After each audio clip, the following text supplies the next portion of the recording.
appreciate it. We'll take signed copies. That's right. All right, I just have two more things to share with all of you at the top, and then we'll continue. So today, following the G7's June agreement and the President's October commitment, the United States has disbursed $20 billion to a new World Bank fund that will provide economic support for Ukraine. The U.S. and G7 loans will be paid back by the interest earned from Russia's immobilized sovereign assets, increasingly putting the cost of the war on Russia, not on U.S. taxpayers. After Russia's brutal invasion of Ukraine, the G7 made a commitment that Russian sovereign assets in our jurisdictions will remain immobilized until Russia ends its aggression and pays for the damages it has caused Ukraine. The United States and G7 are now making good on that commitment. Together, we will leverage income earned from frozen Russian sovereign assets to provide a total of $50 billion of extraordinary revenue acceleration ERA loans to Ukraine. This will lend vital support to the people of Ukraine as they defend their country, and it also makes clear aggressors and tyrants will be responsible for the damage they cause. And finally, tomorrow, the President and the First Lady will host the first ever White House conference on women's health research. The conference will bring together business philanthropic leaders, academic researchers, advocates, investors, and administration officials to discuss the President and First Lady's historic leadership to advance women's health research. President Biden and First Lady Jill Biden created the White House Initiative on Women's Health Research to fundamentally change how our nation approaches and funds women's health research. The reality is, despite making up more than half the population, women have historically been understudied and underrepresented in health research. To help close these gaps, President Biden called on Congress to make a transformative investment of $12 billion in new funding for women's health research in his 2024 State of the Union. He also signed an executive order to advance women's health research and innovative directing, the most comprehensive set of executive actions ever taken to expand and improve research on women's health. Since its launch in November of 2023, we're proud that the initiative has galvanized nearly $1 billion in funding to close gaps in research. And tomorrow you will hear directly from the President, you'll hear directly from the First Lady, who are going to discuss this progress and the work that still remains. And stay tuned for more. With that, Josh, as always, it's good to see you. Good to see you. Given the killing of the United Healthcare executive, what would you say to Americans who might sympathize with Luigi Mangioni's purported manifesto indicating that insurance companies ultimately care more about their profits than the health of their customers? So is that premise is that premise accurate in any way? So let me just say at the top, offer up certainly our condolences to the victims and his loved ones. We are certainly tracking the latest regarding this deadly shooting. As you all know, local enforcement is leading the investigation, and the FBI certainly is supporting. So we will know more as they complete their work, and we're going to give them the space to do just that.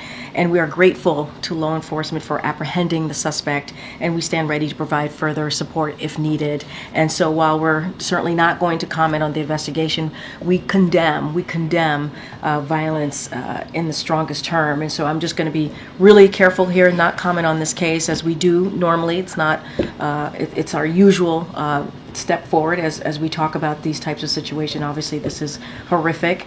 Violence to combat any sort of corporate greed is unacceptable. And so that is as far as I'm going to go. I'm going to let the investigation move forward, and I'm not going to speak to any manifestos or anything that is coming out to this. Let me follow. This administration has made price gouging a priority.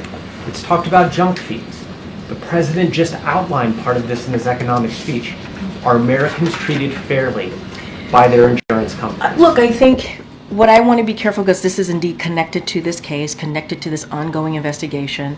I do want to be mindful on what I say from here, and I'm going to let this open investigation continue and let the law enforcement do their job. I think it's important that we give them the space to do that, and I don't want to speak to what has been said by this particular individual.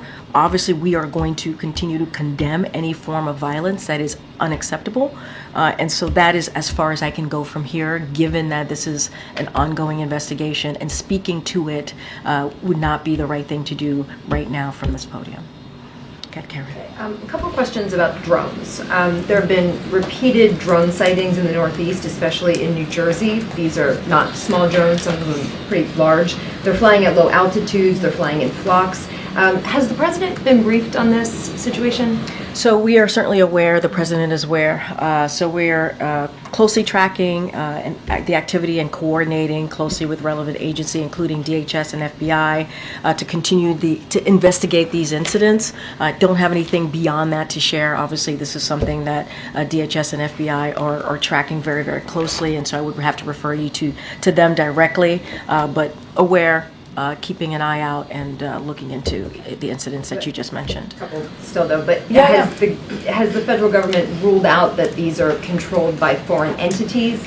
Yeah. And do you know if they're conducting surveillance over these So I areas? cannot make any kind of predictions or comments about that specifically from here. This is something that DHS is looking at and FBI, so I would have to refer you to them. I don't have anything beyond that. We're tracking this very closely. Obviously, we're all aware of the incidents that have been reported. I'm not going to go into what they could be or could not be from here. That is something that obviously is being looked at as those respective agencies that I mentioned. When was the president briefed on this? I don't have a timeline, but he certainly has been made aware of this. And And the New Jersey governor said, it's frustrating that there aren't answers about where these are coming from, that people are very concerned about this. What's the White House message to the people up there who are frustrated that there isn't any information right now? And obviously, we hear them and we understand that. We are closely tracking this. We are monitoring the incidents that have been put forward and certainly made public. And we have two agencies that I've already mentioned that are looking into this, working closely with folks on the ground, trying to get to the bottom of it. I don't have anything more to share beyond that. Go ahead, Andrea. I was trying to see who else I could call, because I know I've called on you already. So I just wanted to follow up on your comment, or your desire to not comment necessarily on the United Healthcare thing, but you did use the words corporate greed. So just You mean just in general in this administration? well, I mean, in Or terms what- of, you talked about the horrific response. Just read it back. Obviously, this is a horrific response. Oh, you mean in my answer? This is horrific violence. Yeah. To combat any sort of corporate greed is unacceptable. Yeah. So, I mean, are you saying that you buy the argument that this violence was specifically targeted at some sort of corporate greed by United Healthcare? What I'm saying is that anything, right? Any type of violence on whatever it is, right? Whether it's political violence or any kind of violence, we are going to continue to say it is unacceptable. And we're going to condemn any form of violence, and that's what I was bringing it more so in a broader spectrum of what we have been pretty consistent in saying at this podium in this administration, certainly this president as well. Any form of violence, whether or what it is, we are going to certainly condemn it. And then just to switch gears, the president today during his remarks at Brookings talked about leaving office but not going away and continuing to work on polarization and division issues. Do you have anything to share with us in terms of the president's plans? He's cut short his, what will he be doing over the holidays? Can you just sort of give us a little readout on what he's planning and whether, there would be a foundation or or how he envisions working on So you're talking about like polarization. what his world will look like post his presidency. Look, I'm going to let the president speak to that. Obviously, he gave you a little bit of a window of his thinking, of what he sees his world post January 20th. I don't want to get ahead of him. This is someone, if you think about it, right, in more broadly, he has had a 52-year career in public service. So he is a public servant to his core, and always believes in doing everything that he can to make Americans' lives better. And you saw him do that in the last almost 4 years, and he's going to continue certainly doing that in the next 41 days, the last 41 days of his administration. And so that is inherently who he is. He talks about continuing to do the work that he truly believes in. Obviously, he talked about polarization. This is something that he's talked about for some time. And this is also president, whether he was president, vice president, or senator, and you know this if you followed his career very closely, he has found ways to reach across the aisles to get things done on behalf of the American people. And so I'm sure that is something that he wants to continue to speak to, but I don't have anything to share. I'm going to let him certainly lay that out when he feels is the right time to do so. And just really quickly, I know that Kirby spoke with us earlier, but the question that I have is on Syria, and it looks like the government there now is sort of, or the direction seems to be to embrace an open market economy. Can you say anything more about further contacts that you've had with the opposition forces there in Syria, and what your sort of understanding is about the direction that government will take? So look, what I will say is, and what you've heard from many of my NSC colleagues over the past couple of days, and certainly from the president on Sunday when he spoke to the developments in Syria on Sunday when he gave remarks in the Roosevelt Room. So what we can say and what I can say is that we are in contact with all the Syrian groups, including including intermediaries, as we work to do whatever we can to support the Syrian people through a transition. And so that's what I can speak to. You heard the president say that various leaders of the rebel groups, including HTS, are saying what we view to be the right things publicly, obviously. But what is important is what they're saying closely matches what they're saying. Their actions closely match their words, and that's what needs to be seen. But I'm not going to go beyond that at this time. But certainly we are in touch with Syrian groups. Okay, MJ. Thanks, Karine. Just quickly following up on the murder of Brian Thompson, can you give us any sense of how the president himself has been processing those headlines? I think even just setting aside the debate that it has prompted about the healthcare industry, I think just the image itself has been so shocking to a lot of people. Yeah, and I'm going to be honest, I haven't had a deep dive conversation with the president about this. Obviously, I know that he has been updated. Certainly have talked to him about what has been reported, and he's been updated by other senior members of his team. So haven't gone into the images or anything like that specifically. But what I can say, and what we've been pretty consistent, and I just mentioned this to one of your colleagues, is denouncing violence and how horrific this incident is. And it is important to certainly continue to say it's unacceptable, continue to say that we condemn it, and we are trying to be really mindful because this is an ongoing legal matter. And so what we say at this podium, as you know, goes far and wide and has impact. So we're trying to be super, super careful from here. But the thing that I can say is condemn the violence that we saw certainly last couple of days ago on this issue. Just separately, can you confirm that the president still opposes the death penalty? No, his view has not changed on that.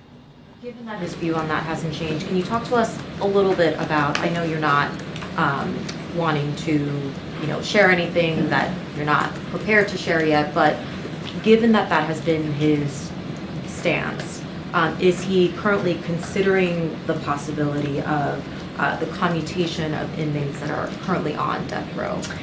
Again, I'm not going to go ahead of the president's thinking. Certainly, we will have more to announce on pardons and commutations, as I've said many times before.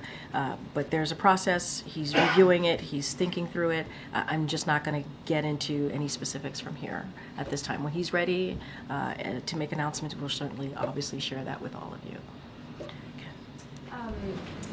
Quickly, you mentioned the president can speak for himself on a lot of these issues. Will he give a year-end press conference? I don't have anything to share. Obviously, the president is going to wants to continue to engage with all of you. I don't have anything to share on that. The former Israeli defense minister was here today. Any updates on where the hostage negotiations stand? I don't have anything to update you on that, as you know, and we've been pretty consistent about this and pretty forthright on saying how we are certainly continue to be committed and working 24/7 to get the hostages home. This is a priority for this president, and he wants to do everything and continue to do everything that we can to do that. National Security Advisor Jake Sullivan is going to be traveling to Israel this week to meet with Israeli officials as part of our close consultations on a range of important issues, including our efforts to reach a hostage release and ceasefire deal in Gaza, and the latest development in Syria, and for discussions about Lebanon and Iran. So that is happening. Jake will be going to the region, and as you probably already know, he's going to be meeting with the families of hostages in Gaza, and so they're going to be meeting this afternoon if they haven't already. And this is something that, as you know, he has spoken to this before. Jake Sullivan regularly meets with the families of these hostages, and he has done that multiple times throughout this past year. And so that is something that he's going to be doing today. And so we have been really clear. This president has been really focused on his commitment on bringing Americans who have been wrongfully detained, held hostage. I think we have brought home over 75 Americans who are unjustly detained around the world, and so that commitment continues. And so that is certainly what we're going to work on 24/7 from here. And to that note, the president said that he believes that Austin Tice, American journalist held in Syria, is alive. What exactly is that based off of, and has there been any movement in terms of securing his release? So let me just say at the top that that is a priority. You heard that from the president when he took, I think, he made a statement and certainly took a question about this on Sunday. Finding Austin Tice is a top priority of this administration. The FBI and State Department have offered up to $11 million in reward to anyone who can provide information. We do not know where he is located. We do not know. But we continue to hope that he is alive. And I think that's what you hear from this president, that he is hopeful that he is still alive, and we're talking through certainly this with the Turks and others to find him and to bring him home, and that is our commitment from this president. I will say more broadly to answer the question, there is no indication that he's not alive. But there's also no indication about his location or his condition. So again, we are hopeful. We are hopeful that he is, and we're going to continue to do the work to bring him home. Sorry, just to follow up, so when the president says he believes he is alive, are you saying he's really saying that he's hopeful he's alive? Well, there's no indication he's not alive. There isn't. But at the same time, we do not know his location, and we do not know his condition. That is just, sadly, the realities that we're in. You heard what I just laid out about what the FBI and the State Department have done, offered up $11 million in rewards to anyone who can provide more information. I think that shows our commitment to bringing him home, and that's what you're going to continue to see from this president. Again, I talked about how he has, in his administration, has brought home more than 75 Americans who have been wrongfully detained. And so I think you can see this president and hear this president's commitment to doing that, getting Austin Tice home to his family. Okay, Peter. Can you detail how recently or when most recently President Biden himself spoke to the Tice family, what the engagements with the family look right now, and then what, with some specificity, is being done to try to secure more information? Is there a hostage recovery effort that's taking place that's physically in Damascus on the ground. There are American troops there. What more can you tell us about that? So I would have to check in. I don't have any update on a conversation when is the last time the president has a conversation. None since the fall of Assad. I just want to be super mindful. I just haven't had that conversation, so I don't have anything to share with you on the last time the president has spoken with Austin's family. As you know, Jake Sullivan, the National Security Advisor, spoke to his family just last week, so that has occurred. There's been engagement and from us with the family, so just want to make that clear. Look, I just laid out how the FBI and the State Department has offered up $11 million in rewards, right, to try and get more information. We do not know his location, and we do not know his condition. And so we are trying to do everything that we can to get that information. We are committed to bringing him home. And so that is what you heard from the president, certainly on Sunday when he was asked directly this question, or asked a question about Austin. And so that continues to be our commitment. So we are certainly working through the Turks and others to find him and bring him home. So that is the actions that we have been taking. And so I don't have anything else to share beyond that. If you have anything more to share, I trust you'll tell us. Let me ask you, if I can, following up on a question that was asked to Jared that raised this thought for me. Have you had any conversations with your successor at the podium, Caroline Leavitt, and specifically, what advice would you give to her when she takes the podium? Yeah, I was asked a question like this when her announcement was made, and certainly I wish her all the luck. And this is a great job. I love this job. It has been an honor and a privilege to serve as the White House press secretary to this president, to President Biden, to this administration, and I hope she enjoys it. And I hope, again, I just wish her well. This has been an experience that I will always remember, a lifetime, one of those experiences that will live with you forever, and. I know people say how tough this job is and how unrelenting it could be, but I enjoy it. I've enjoyed this opportunity. I've enjoyed speaking on behalf of the President of the United States.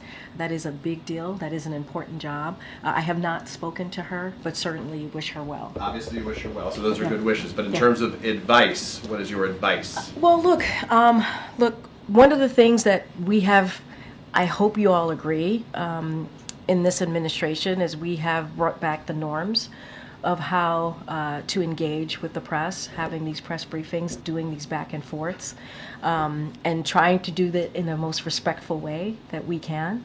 And I think it's important. It's important we did that, not because of all of you here. Obviously, we respect the work that you do, but also what the job that you do and what it means to the American people. So to be clear, would you urge the new White House to have a daily press briefing? I am not going to.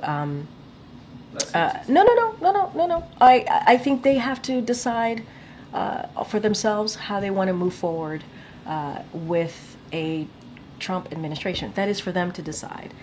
What I can say is bring back the norms. I think, we believe, not even I think, the president believed was incredibly important to do. Having this back and forth with all of you, we believe was important to do on behalf of the American people. Being able to have the freedom of the press, right, and respecting the freedom of the press is indeed very much part of our democracy. We call you all the fourth estate, right? That is incredibly important to have that be part of this administration, the job that you do, reporting on what we're doing, even when we disagree with all of you. Not all of you, with some of you. I would say all of you, a blanket, all of you. But even when we disagree, just generally, right? Even when we disagree, we believe it's important to have that back and forth, and it's healthy. It is part of our democracy, and we want to continue to respect. Certainly, could continue to respect that. I'm not. It is up to them. I'm not sitting behind the resolute desk, and that is for that person to decide. The next person to decide how they're going to move forward. Okay. Yeah, two quick ones. One on the U.S. Steel matter. Can you give us an update on the timeline? And is the president committed to making a decision one way or the other before he leaves office, or is there a possibility he'll let his successor make a decision? I don't have any update for you on that. I don't have an update. Next one, same question, TikTok. What about TikTok? Is the president committed to making a determination? Do I like TikTok? I don't- On TikTok Yeah. before he leaves office, or is that something he might leave to? So look, so I'm going to refer you to the Department of Justice, who has put out a statement on this, and the court's finding that, and I quote, "The government has offered persuasive evidence demonstrating that the act is narrowly tailored to protect national security and," another quote here, "to counter a well-substantiated national security threat." I'll just reiterate the administration and a strong bipartisan majority of Congress that pass this law have been clear that we want to see is a divestment, not a ban. We've been very clear about that. You've heard us talk about that from here ad nauseum, I'm sure, for all of you. And so this is not about banning the app. This is about preventing the PRC from being able to exploit data gathered on many Americans. So this is about protecting our privacy and American privacy. And so that's what we've been very clear about that. Outside of that, I would have to refer to the This is a Department of Justice. presidential determination under the law. I would refer you to the Department of Justice since there was just a decision made about this. So I'm going to refer you to this on that. Okay. Thank you. Two questions, one in Brazil, one Haiti. Haiti, do you have a reaction to the massacre that recently happened? 180 people were killed. So we are horrified. Horrified by the reporting that nearly 200 people in Haiti were needlessly massacred, as you just stated, by self-serving criminal gang members. And so we strongly condemn this vicious and criminal act. And we call upon all of the international community to immediately stand with the people of Haiti and provide assistance to the Kenyan-led multinational security support mission. But it is incredibly sad to us what we been reported, and it's horrific. I mean, these are people who were needlessly massacred, again, by self-serving criminal gang members, and it is certainly disheartening to hear. And in Brazil, President Biden met with President Lula of Brazil last month. Today, President Lula was undergoing surgery. Has the president been following this? So he is aware, and you're right. The president was in Brazil recently. He enjoyed President Lula's warm welcome to Brazil just a couple of weeks ago, just last month. And so we are pleased to hear that his operation this morning went well, and certainly we wish him a speedy recovery. And as you just asked me, the president is aware and is tracking. Okay. Go ahead. Thanks, Karine. One of the first things that the president did when he took office was rescind former President Trump's order creating Schedule F that would have allowed thousands upon thousands of civil servants to be fired if they were determined to be in a policy-making position. And the administration has finalized regulations that would make doing that harder for a future president. But the president never got behind any of the bipartisan bills that would have prohibited future presidents from reclassifying civil service employees to make them more easily fireable. Does he regret not doing that, considering that President-elect Trump has indicated that he wants to immediately bring back Schedule F and begin firing lots of civil servants? So what I will say is, and you stated this in your question to me, and I think the president has led by example. You said what he did the first couple of days, couple of weeks, even months when he stepped into this office, into this administration, and trying to protect, certainly, and turning back some of the policies that were put forward. And the reason he did that is because this is a president who believes that public servants deserve to be treated with dignity and respect, because they are working on behalf of their fellow Americans. And so he took those actions because he believed that. And he took those actions because he was able to lead by example in this office.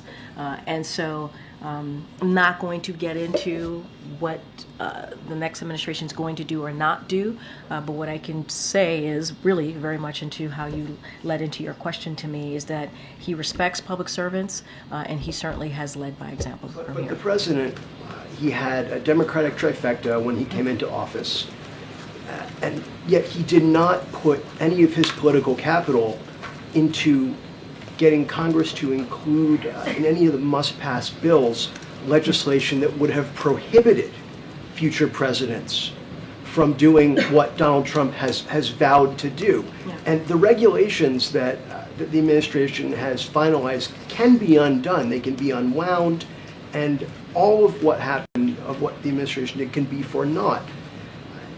Why did the president not, if he respects civil servants so much, did he not put any political capital into safeguarding their status in legislation? So first, Andrew, I'm not going to litigate each policy, each legislation. I'm just not going to do that from here. And so that is something that I'm not going to get into. What I will say is the president took action. You said it in your question. He took action to undo some of the policies that were put forward by the last administration that harmed these public servants that were working very hard to do the work on behalf of the American people. And he did lead by example. He did. He took steps, and he did that because he believes in respecting and showing some dignity to those workers. And he undid a lot of the harm that was caused, policies, obviously, to these public servants. And I think that is showing leadership. That is showing how you can take action to do the right thing. And so I would obviously take a little offense to your question, but I'm not going to litigate each legislation. You said it yourself in asking me this question, original question. The president did take action. He did lead by example, and I think that's important here. I'm going to take one last question. Go ahead. Thanks, Karine. Just quickly, has the president been briefed on the fires out in California? Is the White House in touch with officials? He certainly has been kept up to date to the fires in Malibu, California, more specifically. So we are certainly praying for communities out west that have been, in fact, impacted by the wildfires. And administration officials, as we normally are in close touch with local and state officials on the ground, their counterparts. And FEMA has issued a fire management assistant grant to help reimburse California for firefighting costs. And so we're obviously always grateful to the brave firefighters who go out there and put their lives on the line to protect people and save lives. And so we stand ready, as we normally do, stand ready to provide any further support. And so we certainly, as we do at all times when we see this type of extreme weather that's created this type of havoc, that communities on the ground, folks on the ground need to certainly pay close attention to what's being said to them, evacuate if needed, and we want them to be safe and to stay safe.